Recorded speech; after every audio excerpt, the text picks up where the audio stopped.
Estem els barcelonautes a la Sala Apolo de Barcelona, aquí al Paral·lel.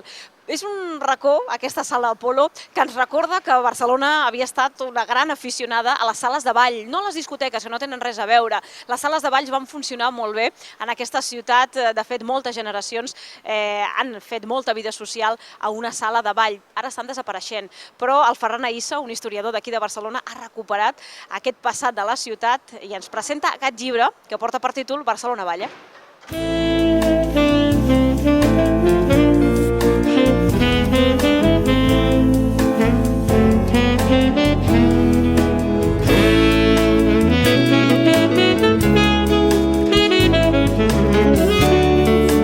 Estem amb el Ferran Aïssa, 2 anys de feina per posar-nos a la mà un llibre que parla de la història del ball i de Barcelona. Sí, són 2 anys de treball, de recerca, però crec que ha valgut la pena perquè ara tenim aquest producte que és el Barcelona Balla, en què explico gairebé 2 segles i una miqueta més de música, d'història de Barcelona a través de la música i del ball. Hem descobert que Barcelona era molt ballaruca, vull dir que a la gent li agradava ballar i era molt bailona. Sí, era una ciutat completament de festiva, alegre, i que de totes les classes socials, i sobretot ja no a partir de meitat del segle XIX, doncs totes les classes populars van muntar les seves societats de ball i els seus petits locals on ja feien precisament activitat de dansa, de ball de tota mena, que anaven arribant de fora, els nous estils de ball, i aquí s'anaven posant en pràctica. És a dir, que des de l'època del vals, del minuet, de la polca, del cancan, fins ara, fins avui dia, descobrim que a Barcelona li ha agradat molt ballar.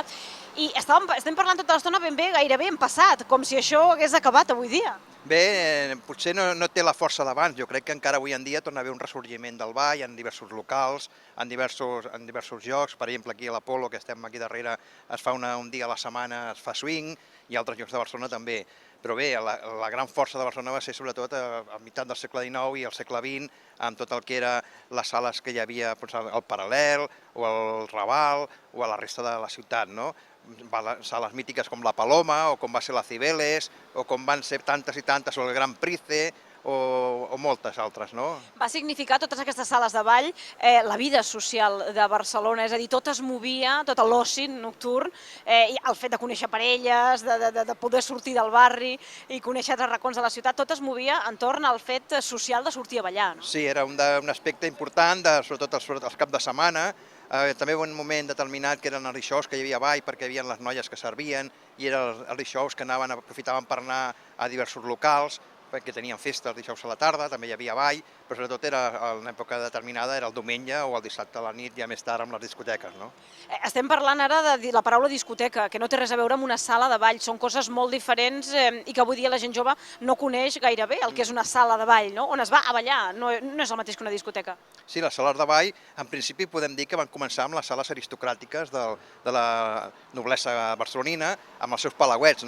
Posteriorment ja es va popularitzar i ja van passar a altres locals de casinos i altres locals de la ciutat i sobretot els embalats quan ja van començar a aparèixer a meitat del segle XIX, col·locats en diversos llocs de la ciutat i allò ja era un altre aspecte del ball. També en grans teatres es feien els carnavals, es treien les butaques i es feia ball, com pot ser el Teatre Principal, o com pot ser més tard el Liceu, o com més tard va ser els balls de la Patacada, que eren els balls més populars on anava la gent del poble, diríem. Aquí al carrer Les Tàpies n'hi va haver el més famós, estava al carrer Les Tàpies, abans de ser les tàpies famoses del barri Xino, molt abans, i al segle XIX el ball de la Patacada era molt conegut. Posteriorment van aparèixer sales per tot Barcelona. A l'època dels 70, quan ja comença el moviment del rock, del hip i del jazz. Als anys 70 és quan apareixen les discoteques. En principi no hi havia discoteques perquè, clar, la discoteca està lligada molt a la música disco. La música disco o disc apareix sobretot amb l'auge, diríem, de les discogràfiques i de la música pop i de la irrupció de la joventut en aquest tipus de música. Imagino que aquesta època és la que trenca una miqueta ja amb la sala de ball clàssica, no? Sí, llavors la sala de ball clàssica queda més per un tipus de gent, més bé d'alto standing o gent ja més gran, i la gent jove ja descobreix primer les discoteques, els primers clubs, perquè no hi havia discoteques, com el Club 1800, el Club Sant Carlos, on actuen a vegades grups barcelonins com los Cirex o los Mustangs, i després ja passem a un altre aspecte que són les discoteques, com l'aparició del Planeta 2001 o Trocadero o Boccaccio, que va tenir un gran paper important, o més endavant Estudio 54, aquí on és ara l'Artèria, i tants altres, no?, que van fer moure la joventut barcelonina.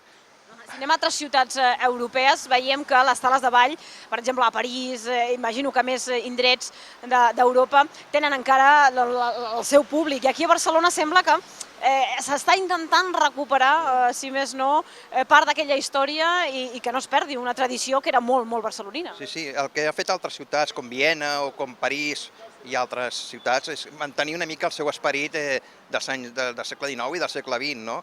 Mantenir tant els cafès com mantenir també sales de ball. A París hi ha algunes sales de ball que eren dels anys 20 o 30, on es ballava el tango i es continua ballant el tango. Vol dir que aquí han desaparegut. Tenim les Cibeles, que ja no existeix, o la Paloma, que està tancada per ordre governativa, no?, o de l'Ajuntament, i tantes altres que han desaparegut. Vull dir que aquí no s'ha mantingut aquest esperit. S'han enderrocat locals com el Price, que això seria imperdonable en altres ciutats de fer-ho, un local com el Price que havia a la Ronda, o l'Olímpia, que van enderrocar durant l'època del franquisme, als anys 40, quan es feien campionats de ball, però que era una sala polivalent on es podia fer tota mena d'espectacles, de circ, o de boxa, o del que fos, no? I tot això aquí a Barcelona ha desaparegut. Ha desaparegut i mira que diuen els nostres polítics que el que volen és mantenir l'esperit de Barcelona i que això no es perdi, no? Però lamentablement moltes sales de ball estan desapareixent. Les façanes són potser algun dels records que queden. Aquí tenim un exemple, la sala Apolo, que encara manté aquell esperit antic de sala de ball. Han estat 2 anys de recerca, oi que sí? Sí, 2 anys. 2 anys que m'he dedicat als arxius, després a escriure el llibre, i crec que m'ha servit per poder aprendre jo mateix, perquè jo moltes coses les desconeixia, perquè era un treball que no hi havia un llibre que m'expliqués totes les societats de ball que hi havia al segle XIX, com per exemple la societat La Llinterna, que era la primera que ja existia al segle XVIII i que organitzava balls, o més tard la societat La Serpentina, que va donar pas a la creació de la societat La Modernista i van crear el Price, o la societat La Paloma, que més endavant va donar pas a crear la Paloma, o la societat La Cibeles, que estava al Raval i que més tard va crear el local al carrer Còrsega, i així moltes, no? I tot això ho he anat aprenent mentre anava escrivint aquest llibre. Un llibre molt maco, ple de fotografies precioses, un treball de recerca intens que ha fet el Ferran i que ara sembla que desperta moltíssim l'interès de molta gent de Barcelona, uns perquè enyoren aquells records d'infantesa dels seus pares, dels avis, del que explicaven, de com ells es relacionaven socialment, i els més joves també interessats en saber que hi havia una altra manera de divertir-se. Bueno, l'activitat pel Paral·lel continua i nosaltres amb el programa també. Moltíssimes gràcies. Gràcies a vosaltres.